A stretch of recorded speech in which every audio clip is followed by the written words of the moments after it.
ഇന്നലെ ഒരു ഫ്രൈഡേ ആയിരുന്നു. അതുപോലെ തന്നെ പണ്ടാരം പിടിച്ചൊരു മഴയുണ്ടായിരുന്നു രാവിലെ. ഇന്നലെ ഇറങ്ങിയ 4 സിനിമയും കാണുമെന്നായിരുന്നു പ്ലാൻ. രാവിലെ തന്നെ അജേഷ് വന്നു, ഇങ്ങനെ എവിടെയാണ് പടത്തിന് പോകണം. അങ്ങനെ അവിടെ നേരെ തിയേറ്ററിലോട്ട് വെച്ച് പിടിച്ചു, കാരണം ഒന്നാമത്തെ ലേറ്റായിരുന്നു. അങ്ങനെ തിയേറ്റർ എത്തി ഏരീസിലാണ് പടം കാണാൻ പോയത്. ആദ്യം കാണാൻ പോയത് ഗഗനാചാരിയായിരുന്നു.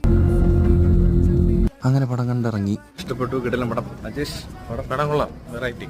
അത് കഴിഞ്ഞ് പോയി ഉച്ചയ്ക്ക് ഫുഡ് കഴിക്കാനാണ്. ഫുഡ് കഴിക്കാൻ പോയത് രാമചന്ദ്രൻ ടെക്സ്റ്റൈൽസിൽ. ഇവിടുത്തെ ഫുഡ് കോർട്ടിൽ ഫുഡ് അഫോർഡബിൾ റേറ്റിൽ കിട്ടുന്നുണ്ട്. ഇവിടെ വന്ന് നല്ല ടേസ്റ്റ് ഉണ്ടായിരുന്നു. വെജ് ബിരിയാണിയാണ് കഴിച്ചത്. അത് കഴിഞ്ഞ് അവിടെ നിന്ന് ഇറങ്ങി നേരെ തിയേറ്ററിലോട്ട് വിട്ടു. വീണ്ടും എരിസ് ഫ്ലെക്സിലാണ് വന്ന്. ഉച്ചയ്ക്ക് നടന്ന സംഭവം ഉണ്ട്, പക്ഷേ സംഭവം പോരാ. അത് കഴിഞ്ഞ് ഈവനിങ് ഒന്ന് ചായ കുടിക്കാൻ ഇറങ്ങി. കൂടെ എൻ്റെ ഫ്രണ്ട് അഭിത്തും ജോയിൻ ചെയ്തായിരുന്നു. അതിനിടയ്ക്ക് വിജയ് സേതുപതി അവിടെ വന്നിരുന്നു, മഹാരാജയുടെ സക്സസ് സെലിബ്രേഷനായിട്ട്. അങ്ങനെ പുള്ളിയെ കണ്ടു. വിജയ് സേതുപതി വന്നിട്ട് നിയാസും ജോയിൻ ചെയ്തു. അത് കഴിഞ്ഞ് അനൂപം വന്നു. അടുത്ത തുപ്പാക്കി കാണാനാണ് വൈകുന്നേരം കയറിയത്. അത് കഴിഞ്ഞ് നൈറ്റ് ഫുഡ് അടിക്കാൻ പോയി. ലാസ്റ്റ് കണ്ടത് ഉള്ളൊഴുക്കാണ്. അങ്ങനെ അതും കണ്ടു. നൈസ് പടമായിരുന്നു. ഉറവിശേച്ചിയൊക്കെ കിട്ടില്ല പെർഫോമൻസ് ആയിരുന്നു. അപ്പോൾ അത്രേ ഉള്ളൂ. 4 സിനിമ കണ്ടു. ആ കഴപ്പങ്ങ് തീർത്തു.